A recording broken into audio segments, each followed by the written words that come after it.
खबर का रुख करते हैं और बड़ी खबर दरअसल यह है कि डकैत जगन गुर्जर का शव मिला है, बैरक के अंदर शव मिला है। इस वक्त की बड़ी खबर। और आप सोचिए जरा, जिस तरीके से यह खबर आ रही है यह कई सवालों को खड़ा कर रही है। डकैत जगन गुर्जर का बैरक के अंदर शव मिला है, इस वक्त की बड़ी खबर अजमेर से। इस वक्त की बड़ी खबर आप सोचिए, क्या जगन गुर्जर की सामान्य मौत साजिश का हिस्सा? क्योंकि हमने राजस्थान के अंदर कई गैंगवार को सलाखों के अंदर होते देखा है।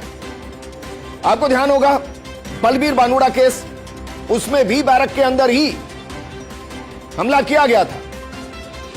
लेकिन सवाल यहां यह है कि क्या जगन गुर्जर की सामान्य मौत या फिर साजिश का हिस्सा? इस वक्त की बड़ी खबर, डकैत जगन गुर्जर का शव मिला है, अजमेर के अंदर मिला है, बैरक के अंदर मिला है।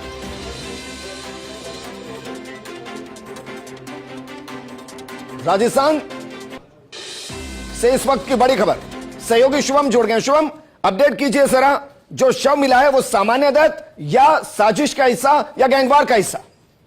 जी देखिए विजेंद्र, मैं आपको सबसे पहले बता दूं कि अजमेर के अंदर प्रदेश की एकमात्र हाई सिक्योरिटी जेल है, जिसके अंदर कई बड़े कुख्यात अपराधी जो हैं वो कैदी हैं, सजा भी काट रहे हैं और अलग अलग जेलों से उनको यहाँ पे लाया जाता है ताकि उनके जो है कहीं ना कहीं एक तरीके से उनको अलग से प्राइवेसी मिले, कहीं उनकी उसके अंदर गतिविधियों पर लिप्तता नहीं हो। उसको लेकर के जो जेल बनाई गई है अजमेर के अंदर, उसके अंदर जो डकैत है जगन गुर्जर, उसको भी रखा हुआ था। और लेकिन जब कैदी के पास बैरक के अंदर जब जेल कैदी पहुंचे तो उन्होंने देखा कि जगन गुर्जर जो है वो अचेत लेटा हुआ है। लेकिन जब उसको देखा गया तो वो उसकी मौके पर ही मौत हो चुकी थी। हालांकि अभी तक अंदर की कोई चीजें बाहर नहीं आई है। तमाम जो एफएसएल की टीम है वो अंदर जा चुकी है, तमाम जिले के जो बड़े अधिकारी हैं वो मौके पर पहुंच चुके हैं। और कारण क्या है ये स्पष्ट नहीं किया जा रहा है। हत्या की भी आशंका जताई जा रही है, लेकिन नेचुरल डेथ भी बताई जा सकती है। तो उसको लेकर के जो पोस्टमार्टम है अब वो कहीं ना कहीं होगा। पोस्टमार्टम के बाद जो स्थिति है वो क्लियर होगी। हालांकि जब अंदर के सूचनाओं से जब संपर्क किया गया तो उन्होंने यही बताया कि उसकी बॉडी पे किसी तरीके का चोट का निशान नहीं है। तो हो सकता है कि नेचुरल डेथ भी हो, लेकिन जो पुलिस है वो हर पहलू पर जांच करेगी। लेकिन उससे पहले सबसे पहली प्राथमिकता रहेगी कि उसके परिजनों को बुलाना और उसके बाद जो पोस्टमार्टम है उसकी प्रक्रिया को पूरा करना। जो न्यायिक मजिस्ट्रेट है उनके सामने समक्ष ही ये पोस्टमार्टम होता है और पोस्टमार्टम के अंदर जो रिपोर्ट आएगी वो कहीं ना कहीं एक तथ्य को क्लियर करेगी कि इसकी डेथ है, नेचुरल डेथ हुई है या फिर हत्या हुई है। हालांकि शुभम, ये तो कुछ ही देर में क्लियर हो जाएगा कि उसको मारा गया है या फिर नेचुरल डेथ है। लेकिन फिर भी सर बताइए, उसके विरोधी गैंग के कौन कौन से क्रिमिनल ऐसे हैं जो सेम जेल के अंदर मौजूद हैं और वही है? जी बिल्कुल, देखिए विजेंद्र, मैं आपको बता दूं पूरे प्रदेश भर के करीबन अलग अलग गैंगों के अलग अलग सरगना, अलग अलग जो लीडर हैं वो जेल के अंदर मौजूद है। जिसके अंदर लॉरेंस विश्नोई की गैंग के भी कई लोग जुड़े हुए हैं। पूर्व में आनंदपाल गैंग के जो कई सदस्य थे वो भी यहाँ पे थे। उसके अलावा जो राजू ठेठ और जितने भी जो हाल ही में जो हत्याएं हुई थी उसके अंदर कहीं ना कहीं हाई सिक्योरिटी जेल का नाम आ गया। तो कई बड़े अपराधी जो हैं, कुख्यात अपराधी जो हैं वो इस जेल के अंदर कैद है। हालांकि जेल के अंदर कई बार ऐसा भी होता है, आपसी कोई बातचीत हो जाती है, कोई रंजिश हो जाती है तो उसके तहत भी झगड़ा हो जाता है। क्योंकि पूर्व में भी कई बार एक दो बार इस तरह की घटना सामने मिलेगी, घायल हो जाते हैं कैदी आपस में लड़ते हुए, कभी कभार भूख हड़ताल पर भी रहते हैं। लेकिन अभी तक जो है वो स्पष्ट जो है वो सामने नहीं आ पाया, क्योंकि बताया जा रहा है कि 12 से 3 बजे का टाइम जो होता है वो बैरक जो होती है उस टाइम पे बंद रहती है। और जब 3 बजे के बाद जब जो कर्मचारी है वो अंदर पहुंचे बैरक के अंदर, तब उन्होंने जो है वो उसका शव देखा। उसके बाद तुरंत अधिकारियों को सूचना दी गई। मौके पर मेडिकल टीम पहुंची, लेकिन मेडिकल टीम ने उसको मृत घोषित कर दिया। उसके बाद जो कहीं ना कहीं जो तमाम जो अधिकारी हैं वो मौके पर पहुंचे हैं। एसएसएल टीम को मौके पर बुला लिया गया है। अजमेर एसपी जो है वो खुद मौके पर पहुंच चुके हैं। और जो उसके बाद जो तफ्तीश है वो कहीं ना कहीं पोस्टमार्टम की रिपोर्ट के बाद की जाएगी। लेकिन मौके पर कहीं ना कहीं जो कहा जा सकता है कि मौके पर जो है वो कहीं ना कहीं स्थिति ये हो रखी है कि हत्या है या जो है नेचुरल डेथ, इसको पता लगाने में लगे। लेकिन कहीं ना कहीं जो उसके शरीर को जब चेक किया गया तो उससे ऐसा कोई चोट के निशान लगे नहीं है जिससे हत्या की आशंका हो। हालांकि ये बात अंदर से ही कंफर्म स्पष्ट होकर के अधिकारियों ने ही बताई है। लेकिन इंतजार है कि जो उसका शव जो है हाई सिक्योरिटी जेल से जवाहरलाल नेहरू अस्पताल की सील ले जाया जाएगा। उसके बाद चीजें हो सकता है और ज्यादा क्लियर। बिल्कुल शुभम, आप हमारे साथ बने रहिए। दरअसल जिस जगन गुर्जर की हम बात करें उसके इतिहास को जब आप पढ़ेंगे, उसके क्रिमिनल इतिहास को पढ़ेंगे तो आज भी रोंगटे खड़े हो जाएंगे।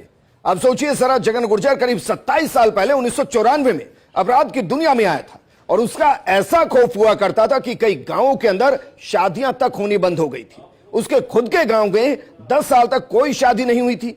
उसकी दहशत से न सिर्फ गांव वाले बल्कि उसके पिता भी गांव छोड़कर भाग गए थे। जगन गुर्जर ने अपने जीजा के हत्यारों को भी जान से मार डाला था। चौतरफा बिहाड़ों से घिरे धौलपुर के डांग क्षेत्र में उसने अपना ठिकाना बनाया था। और भी कई घटनाएं हैं। 100 से ज्यादा मामले दर्ज थे जगन गुर्जर पर राजस्थान, उत्तर प्रदेश, मध्य प्रदेश के अलग अलग थानों में हत्या के प्रयास, लूट, फिरौती, अपहरण, नकबजनी और डकैती से जुड़े 100 से ज्यादा मामले दर्ज थे। आपको ध्यान होगा जब सदन के अंदर बाकायदा एनकाउंटर की मांग उठी थी, साल था 2009, सचिन पायलट के सामने आत्मसमर्पण किया था और उसके बाद अपनी पत्नी को चुनाव लड़ाया और वो बुरी तरह से हार गई। इसके बाद जगन गुर्जर ने फिर से हथियार उठा लिए थे। 2019 में महिलाओं संग बदसलूकी का आरोप लगने पर उसके एनकाउंटर की मांग तक उठी थी। जगन ऐसा इकलौता डकैत था जिसके एनकाउंटर की मांग संसद के अंदर उठी थी। यह जानकारी हम आपको इसलिए दे रहे हैं क्योंकि जगन गुर्जर जो आज दुनिया में नहीं है, जब वो दुनिया में था तो दुनिया कितनी खौफजदा हुआ करती थी, इसका अंदाजा आपको होना चाहिए। और आप जानते हैं बेटी की शादी में जुर्म की दुनिया छोड़ने की कसम तक खाई थी। करीब 15 साल पहले जगन गुर्जर ने अपनी बेटी की शादी की थी, तब उसने जुर्म की दुनिया छोड़ने की कसम खाई थी। इससे पहले वो 3 बार 2018, 2009 और 2001 में आत्मसमर्पण भी कर चुका था, लेकिन उसने हर बार जमानत पर बाहर आकर जुर्म की राह पकड़ ली। इसके अलावा एक और मामला, साल 2008 आरक्षण आंदोलन के दौरान उस दौर की मुख्यमंत्री वसुंधरा राजे का धौलपुर महल उड़ाने की धमकी भी दी और इससे देश भर के अंदर जगन गुर्जर चर्चा में आया था। तब पुलिस ने उस पर 11 लाख रुपए का इनाम रखा था और वो चंबल का सबसे बड़ा दस्यु बन गया था। शुभम हमारे साथ लगातार जुड़े हुए हैं। शुभम, मैं एक ब्रीफ कर रहा था ताकि आज जगन गुर्जर को जो सुन रहे हैं कि भाई वो दुनिया में नहीं, जब वो दुनिया में था तो दुनिया कितनी खौफजदा हुआ करती थी, उसका एक उदाहरण मैं उसकी पूरी क्राइम कुंडली के जरिए आपको बता रहा हूं। इसके अलावा सिर्फ जगन की मुखबिरी के शक में महिलाओं से मारपीट और दुर्व्यवहार करने के भी उस पर आरोप लगे थे। अब जरा सोचिए, अजमेर की जेल के अंदर जो आज जिंदा नहीं है, जब वो जिंदा हुआ करता था तो गांव, यहां तक कि शहर, जिले, पूरा प्रदेश खौफजदा होता था। और जिस तरीके के किस्से क्राइम कुंडली में दर्ज हो चुके हैं वो बताते हैं कि जगन गुर्जर एक दौर में बिहाड़ों का सबसे बड़ा दस्यु बन चुका था, जिस पर 100 से ज्यादा मामले दर्ज थे। उसमें सिर्फ राजस्थान नहीं, उत्तर प्रदेश, मध्य प्रदेश के विभिन्न थानों के अंदर हत्या के प्रयास, लूट, फिरौती, अपहरण, नकबजनी और डकैती से जुड़े 100 से ज्यादा मामले दर्ज थे। कई बार समर्पण भी कर चुका था। 19 अगस्त 2018 को बयाना में तत्कालीन आईजी मालिनी अग्रवाल के सामने समर्पण किया था, सरेंडर किया था।